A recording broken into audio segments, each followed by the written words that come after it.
ஈரானுக்குள்ள Israel தொடர்ந்து தாக்குதல் பண்ணிட்டே இருக்காங்க. அதுவும் குறிப்பா ஈரானோட தெஹ்ரானுக்கும், இஸ்ஃபகானுக்கும் நடுவுல வந்து பாத்தீங்கன்னா, கசான் அப்படின்னு ஒரு பகுதி இருக்கு. ஸோ அந்த பகுதியில அதிக அளவுல வந்து பாத்தீங்கன்னா, ஏர் டிஃபென்ஸ் சிஸ்டம் ஆக்டிவா இருந்திருக்கு அப்படிங்கிற போல செய்திகள், ரிப்போர்ட்ஸ் எல்லாம் வந்துகிட்டு இருக்கு. அது கூடவே இஸ்ரேல் தொடர்ந்து இந்த இஸ்ஃபஹானோட நியூக்ளியர் ஃபெசிலிட்டி மேல பயங்கரமான ஸ்ட்ரைக்ஸ் பண்ணிக்கிட்டே இருக்கிறாங்க.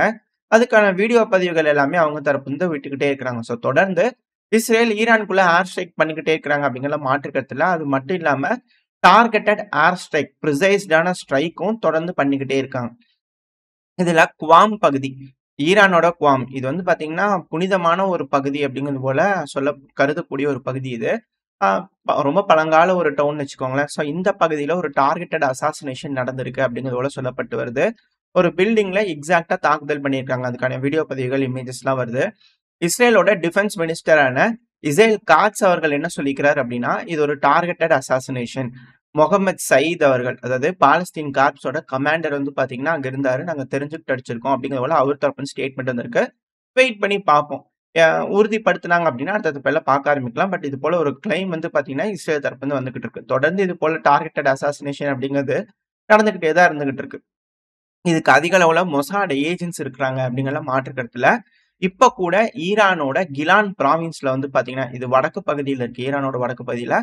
ஸோ அங்க இருக்கக்கூடிய கிலான் ப்ராவின்ஸ்ல ஒரு வீட்டுக்குள்ள வந்து பாத்தீங்கன்னா, ஹோம்மேடு பாம்ப்ஸ் வந்து பாத்தீங்கன்னா, எப்படி காசாக்குள்ள ஹமாஸ் வந்து பாத்தீங்கன்னா கண்டுபிடிக்கிறாங்களோ, அதே போல இங்க ஹோம்மேடு பாம்ப்ஸ் வந்து பாத்தீங்கன்னா, அதிக அளவுல தயாரிச்சு எல்லாத்தையும் எடுத்து கண்டுபிடிச்சு வச்சிருக்காங்க. ஸோ இது எல்லாத்தையுமே ஈரானோட போலீஸ் மக்களோட உதவியோட வந்து பாத்தீங்கன்னா, இந்த எல்லா பக்கம் தேடுதல் வேட்டையில இது போல அதிக அளவுல கண்டுபிடிச்சுக்கிட்டு இருக்காங்க. தொடர்ந்து மொசாட் ஏஜென்ட்ஸும் வலை வீசி பிடிச்சுக்கிட்டு இருக்காங்க. அதுவும் ஈரானோட அரசாங்கம் வந்து மக்கள் கிட்ட உதவி கேட்டிருந்தாங்க. இது போல நம்ம நாட்டுக்குள்ள நாச வேலை செய்யறதுக்காக மொசாட் ஏஜென்ட்ஸ் வந்துட்டாங்க. கொஞ்சம் உதவுங்க. யாராவது மாஸ்க் போட்டிருக்கிறாங்களோ, இல்ல சன்கிளாஸ் போட்டிருந்தாலோ, யாராவது இருக்கிறாங்க சந்தேகப்படும்படி இருக்கிறாங்கன்னா, கொஞ்சம் பார்த்து சொல்லுங்க அப்படிங்கிறத சொல்லியிருந்துக்கிறாங்க. ஸோ மக்களும் உதவக்கூட பணியில இறங்கி இருக்கிறாங்க. இப்ப வரைக்கும் 30 நபர்கள் அப்படிங்கிறதோட செய்திகள் வந்தது. பட் ஆனா இது என்னடா அப்படின்னு பார்த்தோம்னா, அப்புறம் 50ஆ மாறிடுச்சு. ஸோ இது போல தொடர்ந்து மொசாட் ஏஜென்ட்ஸா வலை வீசி பிடிச்சுக்கிட்டு இருக்காங்க. தொடர்ந்து ஒருத்தங்களா வேட்டையாடிக்கிட்டு இருக்கிறாங்க ஈரானுக்குள்ள அப்படிங்கறத புரிஞ்சுக்க முடியுது. ஸோ மொசாட் ஏஜென்ட்ஸா அதிக அளவுல பிடிக்கிறதுக்கு மக்களும் களமிறங்கி இருக்கிறாங்க. லோக்கல் ட்ரைப்ஸ் எல்லாம் வந்து பாத்தீங்கன்னா களமிறங்கி இருக்காங்க. அதாவது இந்த லோக்கல் ட்ரைப்ஸ்ங்கிறது ரொம்ப ரொம்ப முக்கியம். இந்த ட்ரைப் பத்திலாம் கடைசியா நம்ம எப்ப பார்த்திருப்போம் அப்படின்னா, இந்த ஆப்கானிஸ்தான்ல பார்த்திருப்போம். ஸோ அதே போலதான் ஈரான்லயும். ட்ரைபா வந்து பாத்தீங்கன்னா இருப்பாங்க. ட்ரைபுக்குன்னு ஒரு தலைவர் இருப்பாங்க. ஸோ இந்த பவர்ல இருக்கணும் அப்படின்னா, இந்த சுப்ரீம் லீடரா இருக்கணும் அப்படின்னா, இந்த ட்ரைபோட சப்போர்ட்லாம் இருக்கணும். ட்ரைப்ஸ் வந்து ஆதரவா களமிறங்குறாங்க அப்படின்னா, ஈரான்ல வந்து இப்போதைக்கு ஆட்சி கவிழ்ப்புக்கு வாய்ப்பே இல்ல. அவங்க ட்ரை பண்ணி இருந்துக்கிறாங்க. பட் அது பெருமளவுல கை கொடுக்கல அப்படின்னு மட்டும் புரிஞ்சுக்க முடியுது. ஸோ மிக பெருமளவுல தாக்குதல்ல இப்ப இஸ்ரேல் தரப்புல இருந்து இறங்கி இருக்காங்க. மக்களும் பயப்படுற மாதிரி தெரியல இது போல தாக்குதலுக்குலாம். இப்ப வரைக்கும் ஈரான் தரப்புல ஏற்பட்ட இழப்புகள் ஜூன் 13ல இருந்து இப்ப வரைக்கும் எங்க நாட்டுக்குள்ள இஸ்ரேல் தாக்குதல் பண்ணதுனால 400 நபர்கள் கிட்ட இறந்துட்டாங்க, கொல்லப்பட்டிருக்கிறாங்க. இஸ்ரேல்னால கொல்லப்பட்டிருக்கிறாங்க. அது மட்டும் இல்லாம 3000 பேத்துக்கு மேல காயமடைஞ்சிருக்காங்க அப்படின்ற குற்றச்சாட்டுகள் ஈரான் தரப்புல இருந்து வந்துகிட்டு இருக்கு. அது மட்டும் இல்லாம இஸ்ரேல், ஈரான் இவங்க 2 பேரும் தாக்குதல் பண்ணிக்கிறதோட விகிதம், உயிரிழப்போட விகிதமே அதிகரிச்சுக்கிட்டு இருக்கு. மாறி மாறி இழப்புகளை ஏற்படுத்திக்கிட்டு இருக்காங்க. டார்கெட்டட் ஸ்ட்ரைக் இருதரப்புலயும் பண்ணிக்கிட்டு இருக்காங்க. இப்படி இருக்கும்போது இந்த அளவுக்கு இருக்கே, இதே ஜூன் 19 சேட்டலைட் இமேஜ் வந்து பாத்தீங்கன்னா, சவுதியோட பிரின்ஸ் சுல்தான் ஏர்பேஸ்ல இருந்து வந்து பாத்தீங்கன்னா எடுத்திருக்காங்க. இது சவுதி அரேபியாவோட மத்திய பகுதியில இருக்கக்கூடிய ஒரு ஏர்பேஸ். அமெரிக்கா தான் இதை பயன்படுத்திட்டு இருக்காங்க. லார்ஜ் நம்பர் ஆஃப் விமானங்கள், ஏர் பேஸ் முழுவதும் விமானங்களா வந்து பாத்தீங்கன்னா நிரம்பி வழியுது. ஸோ அந்த அளவுக்கு தயாராயிருக்கிறாங்க. ஒரு ஹெவியான ஃபோர்ஸ், பாம்பர் வந்துகிட்டு இருக்கு, டேங்கர் பறந்துகிட்டு இருக்கு, ஹவாயில இருந்து வருது, டியோ கார்சியாக்கு வருதுன்னு பல இடங்கள்லயும் விமானங்களை வந்து பாத்தீங்கன்னா கொண்டு வந்து களமிறக்கிட்டு இருக்காங்க. எதுக்காகனா ஏர் சூப்பர்மர்சி, பயங்கரமான தாக்குதல் பண்ணி சீரொழிச்சு அதுக்கப்புறமா கிரவுண்ட் ட்ரூப்ஸை உள்ள இறக்கி ஆட்சி கையெழுப்பு ட்ரை பண்றதுக்கு அதிக அளவுல அமெரிக்க தரப்பு வந்து ட்ரை பண்ணலாம் அப்படிங்கிறது சொல்லப்பட்டு வருது. பட் ஈராக்ல இருக்கிற மாதிரி இது ஈஸியா இருக்காது அப்படிங்கிறதையும் சொல்றாங்க. ஏன்னா பல நாடுகளும் வந்து பாத்தீங்கன்னா இதுல இன்வால்வ் ஆவாங்க, ஈரானுக்கு ஆதரவா களமிறங்குவாங்க அப்படிங்கிறது மட்டும் புரிஞ்சுக்க முடியுது. யாரெல்லாம் அப்படின்னா கையில ஒரு மீம் லோட் ஆயிருக்கும். ட்ரம்ப் அவர்களுக்கு வந்து பாத்தீங்கன்னா இதுல ஒரு வேடிக்கை என்னன்னா, பாகிஸ்தான் நாமினேட் பண்ணிக்கிறாங்க, நம்ம நோபல் பிரைஸ் அவார்டு கொடுக்கலாங்க, இந்த அமைதி பேச்சுவார்த்தை ஈடுபட்டதுக்கு நீங்க வந்து ஹெல்ப் பண்ணதுக்கு வந்து உங்களுக்கு நோபல் பிரைஸ் குடுக்கலாங்க அப்படிங்கிறது போல நோபல் பிரைஸ்க்கு பாகிஸ்தான் தரப்புல இருந்து ட்ரம்ப் அவர்கள் நாமினேட் பண்ணதா செய்திகள்லாம் வருது. எது எப்படியோ ட்ரம்ப் அவர்கள் என்னெல்லாம் சொல்றாரோ அதுக்கான தலைவர்கள் ஆப்போசிட்ல வந்து பார்த்தீங்கன்னா, நோ அப்படிங்கிற தலைவர்கள் இருக்காங்க. இந்த தலைவர்களோட நிலைப்பாடுகள் என்ன? ஒருவேளை ஈரானுக்குள்ள தாக்குதல் பண்ணா, ட்ரம்ப் அவர்களுக்கு ஆப்போசிட்ல இருக்கக்கூடிய தலைவர்கள் ஒண்ணு கூடுவாங்களா? அப்படின்ற கேள்விகள் வருது. ஏன்னா, இப்ப ஈரான்னா அடுத்தது இங்க இருக்கிற லைனா ஒருத்தங்களா காலி ஆவாங்க. இப்படி வந்து கடாஃபி அவர்கள் சொன்னாரு, "தம்பி எனக்கு அப்புறம் நீதான்பா" அப்படிங்கிறது போல கடாஃபி அவர்கள் சொல்லிட்டு போனாரு. அ சிரியாவோட பஷர் அல் அசாத் அவர்கள பார்த்து. இப்ப அதே நிலைமை தான் இங்க. இப்ப ஈரானோட ஒருவேளை ஈரானுக்கு உதவாம விட்டுட்டாங்க அப்படின்னா, ஈரானோட கமேனி அவர்கள், "தம்பி நீதான்பா அடுத்தது" அப்படிங்கிறதெல்லாம் நம்ம பிரைம் மினிஸ்டர பார்த்து சொல்லிட்டு போனாலும் ஆச்சரியப்படுறதுக்கு இல்ல. ஸோ என்ன நடக்க போகுது அப்படிங்கிறத பார்த்துடலாம். எல்லாத்துக்கும் ஒரு டேபிள் மேல எல்லா ஆப்ஷனோட போய் உட்காந்து விருந்து சாப்பிடலாமா அப்படிங்கிறதெல்லாம் அமெரிக்கா கேட்க தான் போறாங்கல்ல, மாற்று கருத்து இல்ல. ஸோ என்ன நடக்க போகுது அப்படிங்கிறது பார்த்துடலாம். ஈரான்ல ஒரு ரணகளம் இருக்கு அப்படிங்கிறதுல மாற்று கருத்து இல்ல. இப்ப அடுத்ததா அமெரிக்காவோட அதிபர் டொனால்டு ட்ரம்ப் அவர்களோட ஸ்டேட்மெண்ட். இதுதான் ஆரம்பிச்சிருக்கணும். பட் இருந்தாலும் வேண்டாம் அப்படின்னு இவர கொஞ்சம் கீழ இறக்கி வச்சாச்சு. ஸோ அடுத்த ஸ்டேட்மெண்ட்ல பார்த்துக்கலான்ட்டு. ஏன்னா, இவர்கிட்ட வந்து பார்த்தீங்கன்னா, ஃப்ளைட் ஏறும்போது வந்து பார்த்தீங்கன்னா கேட்டுருக்காங்க. "தம்பி நீ டேஞ்சரா இருக்க. தெரியுமா? நீ நின்னு பேசினா உன் உயிருக்கே ஆபத்து இருக்குப்பா" அப்படிங்கிறதெல்லாம் மிரட்டியிருந்தார் ரிப்போர்ட்டர. அது 2வது. ஆனா நெறைய கேள்விகள் கேட்டாங்க. இதுல ஹைலைட்டான ஒரு கேள்வி என்னன்னா, நெறைய விஷயம் அவர் சொல்லுவாரு. நாளைக்கு போய் கேட்டோம்னா, "நானா? சொன்னனா?" அப்படிங்கிறத கேட்டாருன்னா வம்பாய் போயிரும். அதனால இது போல முக்கியமான விஷயங்கள் மட்டும் பார்ப்போம். என்ன சொல்லியிருக்காருன்னா, "ஏங்க இன்டெலிஜென்ஸ் தரப்புல இருந்தெல்லாம் ஈரான் கிட்ட இப்போதைக்கு அணு ஆயுதம் செய்யறதுக்கு வாய்ப்பில்லையே" அப்படிங்கிறத சொல்றாங்களே. நீங்க என்னங்க நினைக்கிறீங்க அத பத்தி? அப்படிங்கிறது போல கேட்டதுக்கு, "இல்ல. அவங்க சொல்றாங்கன்னா, அவங்க பொய் சொல்றாங்க, தப்பா சொல்றாங்க அப்படிங்கிற அர்த்தம்" அப்படின்னு சொல்லிக்கிறாங்க. அதுக்கு ரிப்போர்ட்டர் தரப்புல இருந்து, "ஏங்க சொன்னதே உங்களோட இன்டெலிஜென்ஸ் தரப்புல இருந்தாங்க" அப்படிங்கிறது போல. "யார் சொன்னா?" அப்படின்னா, "துளசி கபாட் அவர்கள் சொன்னாங்கல்ல" அப்படிங்கிற போல கேட்டதுக்கு, "அந்த அம்மாக்கு ஒண்ணும் தெரியல. பொய் பேசிட்டு திரியுது" அப்படிங்கிறது போல ட்ரம்ப் அவர்கள் வந்து பண்ணா மீடியாக்களே வந்து பண்ணா, "பொய். அவங்களுக்கு தெரியல" அப்படிங்கிற போல பண்ணா ட்ரம்ப் அவர்கள் தரப்புன்னு சொல்றாங்க. ஸோ ட்ரம்ப் அவர்களுக்கு வரக்கூடிய இன்ஃபர்மேஷனே பொய்யான இன்ஃபர்மேஷன் போதா? ஸோ நாளைக்கு ஒரு எசக் புசக்கோ ஒண்ணு நடந்துருச்சுன்னா, தப்பான இன்ஃபர்மேஷன் கிடைச்சிருச்சு. அதனால தான் இப்படி ஆயிப்போச்சு. மன்னிச்சுக்கங்க அப்படிங்கிறது போல, உங்க வீட்டு பிள்ளையா நீங்க மன்னிச்சிருங்க அப்படிங்கிற போல நம்ம கேட்கிற மாரி அவரும் கேட்டு போயிருவாரா? அப்படிங்கிற போல சந்தேகங்கள்லாம் வருது. எது எப்படியோ அமெரிக்கா ஒரு முடிவோட தான் இருக்கிறாங்க அப்படிங்கிறதுல மாற்று கருத்து இல்ல. ஏன்னா, இதே போல ரஷ்யாவும், உக்ரைனும் வந்து பேச்சுவார்த்தைய முடிச்சுக்கோங்க அப்படிங்கிற போல அழுத்தங்கள் குடுத்துட்டு இருக்காரு. நான் ரொம்ப நேரம் டைம் குடுத்தாச்சு ரஷ்யாக்கு. பேச்சுவார்த்தை மூலியமா முடிச்சுக்கிற மாரி தெரியல. அதனால நான் கிளம்புறேங்கிறாங்க. இப்ப எப்படி ஈரானுக்கு எகெயின்ஸ்டா கிளம்புறேங்கிறாங்களோ, இத முடிச்சதுக்கு அப்புறமா தொடர்ந்து அப்படியே ரஷ்யாக்குள்ள போயிட்டாங்கன்னா என்ன பண்றது? அப்படின்ற கேள்விகள், பயங்கள், பதட்டங்கள்லாம் இருக்குதா? இல்லையா? இந்த கேள்விகள். ஸோ என்ன நடக்குது அப்படிங்கிறது பார்த்துடலாம். ஸோ இவ்ளோ நேரம் இஸ்ரேல், ஈரான் மேல அடிச்சத பார்த்தோம். இப்ப ஈரான், இஸ்ரேல் மேலயும் தாக்குதல் பண்ணிக்கிறாங்க. பயங்கரமா பொளந்து எடுத்துட்டு இருந்திருக்காங்க. மொத்தம் 40க்கும் மேற்பட்ட ட்ரோன்கள் கடந்த நாள்ல வந்திருக்குன்னு இஸ்ரேலோட ராணுவ தரப்புலன்னு சொல்றாங்க. அதுவும் நைட் மட்டுமே ஆ லாஸ்ட் நைட் போன நைட் மட்டுமே 40 ட்ரோன்கள் அப்ராக்ஸிமேட்டா வந்தது. எல்லாத்தையும் நாங்க சுட்டு வீழ்த்தியாச்சுங்க. எங்க டெரிட்டரிக்குள்ள வரக்கூடிய ஈரானோட ட்ரோன்கள்லாம் துவம்சம் பண்றோம்.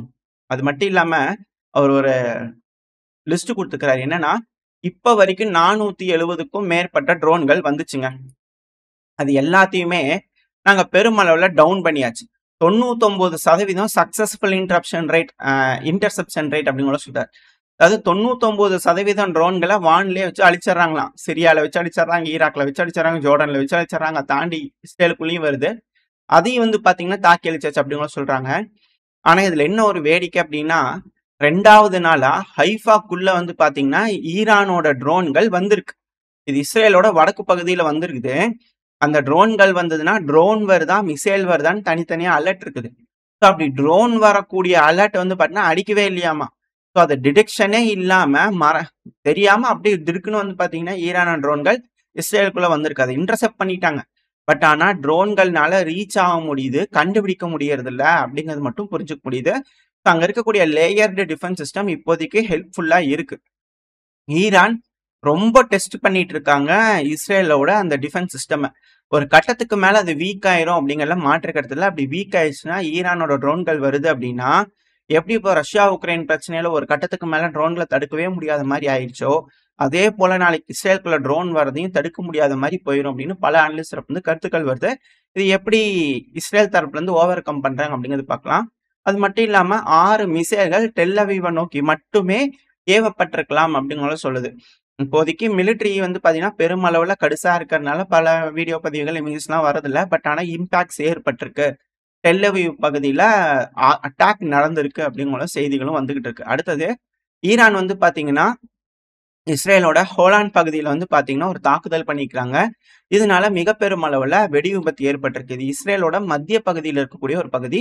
ஸோ இந்த பகுதியில வந்து பார்த்தீங்கன்னா, அட்டாக் நடந்திருக்கு. இதனால எந்த அளவுக்கு இழப்புகள் என்ன ஏதுங்கிறத இஸ்ரேல் தரப்பு வந்து ப்ராப்பரா தெரியல. கேட்டா 1, 2, 10, 12, 13 அப்படிங்கிறது தான் சொல்லிட்டு இருக்காங்க ஓவராலா.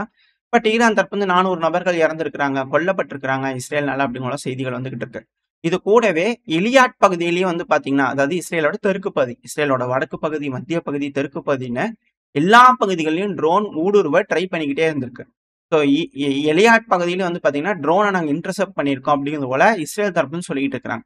அது மட்டும் இல்லாம இஸ்ரேலோட கிழக்கு பகுதியில இருக்கக்கூடிய பெய்ட்ஷான் பகுதியில வந்து பார்த்தீங்கன்னா, ஒரு தாக்குதல் நடந்திருக்கு அப்படிங்கிறதெல்லாம் சொல்லப்பட்டுட்டு வருது. அதுக்கான இமேஜஸ், வீடியோ பதிவுகள்லாம் வந்துகிட்டு இருக்கு.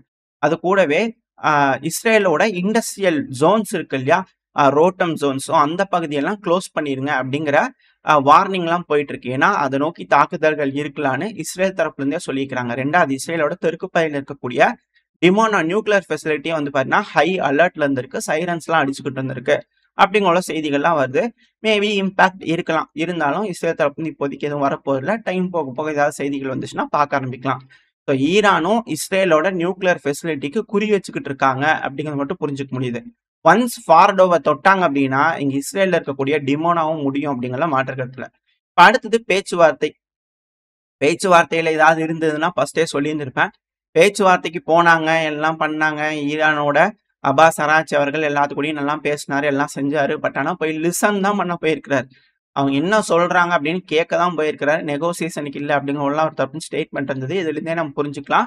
இப்போ பெருமளவுல வந்து பார்த்தீங்கன்னா, எந்த ஒரு பிரேக் த்ரூவும் இல்ல. நம்ம ஆல்ரெடி சொன்ன மாரி ஈரானோட மிசைல் பில்டிங் கெப்பாசிட்டி அதெல்லாம் நாங்க குறைச்சுக்க மாட்டோம். எங்களுக்கு தேவையான அளவுக்கு பண்ணுவோம். அது எங்களோட டிஃபென்ஸ்க்காக தான். 2வது நியூக்ளியர் யுரேனியம் என்ரிச்மெண்ட்டை கம்ப்ளீட்டா 0 பண்ணுங்கன்னா நாங்க அத ஒத்துக்க மாட்டோம். அத வந்து பார்த்தீங்கன்னா, அதுக்கு நீங்க ரெகுலேஷன் கொண்டு வரீங்களா? ஐஏஇஏ அத்தாரிட்டி வராங்களா? ஸோ அதுபோல விஷயங்கள்லாம் பேசலாமே தவிர, ரெகுலேஷனுக்கான இதெல்லாம் நாங்க உட்படுறோமே தவிர, ஏன்னா எங்களுக்கு அணு ஆயுதம் கண்டுபிடிக்கணும்னு நீட் இல்ல, தேவையில்ல. பட் ஆனா, நாங்க என்ரிச்மென்ட் பண்ண தான் செய்வோம் அப்படிங்கிறாங்க.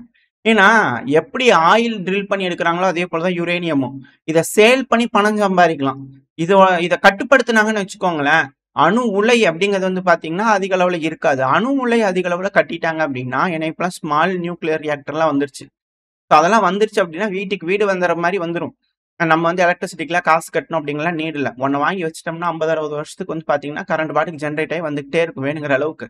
ஸோ அதுபோல தான் அது எல்லாமே. அதுவும் ஒரு வீட்டுக்கு வாங்கி வச்சுட்டோம்னா, ஒரு அபார்ட்மெண்ட்டுக்கே வர மாரி ஒரு 500, 600 வீட்டுக்கு வந்து வேணுங்கிற அளவுக்கு கரண்ட் 24/7 50 வருஷத்துக்கு வரும்.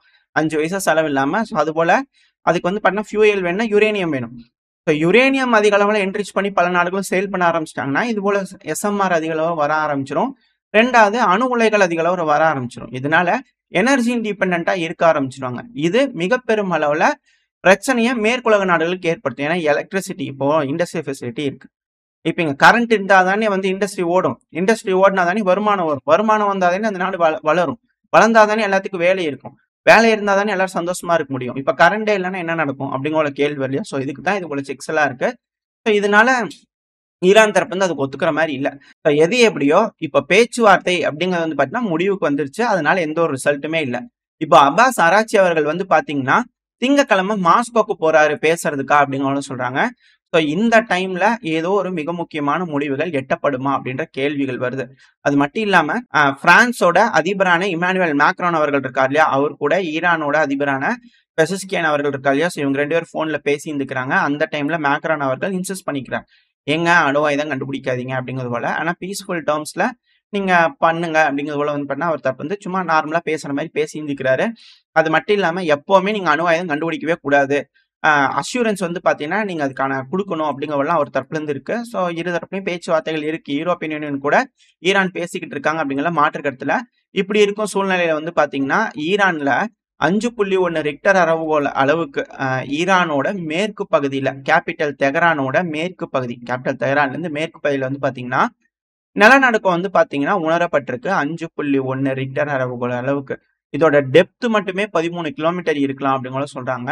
இது மேலும் மேலும் அணு ஆயுத சோதனையா அப்படின்ற சந்தேகங்களை கிளம்பியிருக்கு. அதுக்கான காரணம் அப்ராக்சிமேட் டெப்த் 13 கிலோமீட்டர் இருக்குன்னா ரொம்ப ஆழமா இருக்கு. ஆழமா இருந்து 5.1 ரிக்டர் அளவுகோல் அளவுக்கு வந்திருக்கு அப்படின்னா நிலநடுக்கம் உணரப்பட்டிருக்குன்னா மேபி அணு ஆயுத சோதனை ஈரான் திரும்பவும் பண்றாங்களா? பதட்டமான சூழ்நிலை. ஸோ அந்த டைம்ல இது போல ஒரு சோதனை பண்றாங்களா அப்படின்ற சந்தேகங்கள், அச்சங்கள், பயங்கள் வர ஆரம்பிச்சிருக்கு. ஏன்னா அணு ஆயுத போரா மாறிடுச்சுன்னா மிக பெரும் இழப்புகள், உயிர் சேதங்கள் இந்த உலகத்துல இருக்கக்கூடிய பல நாடுகளுக்கு ஏற்படுத்தும். ஸோ இதெல்லாம் இல்லாம பேச்சுவார்த்தை மூலியமா இந்த பிரச்சனையை பேசி முடிச்சுக்குவாங்க அப்படிங்கிற நம்பிக்கையில இந்த பதிவை நான் முடிச்சுக்கலாம்.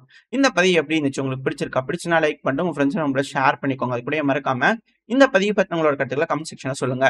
இந்த பதிவு நல்லா இருக்கும்னு நம்பிக்கையில அடுத்த பேர் உங்களை சந்திக்கிறேன். Stay safe. பை.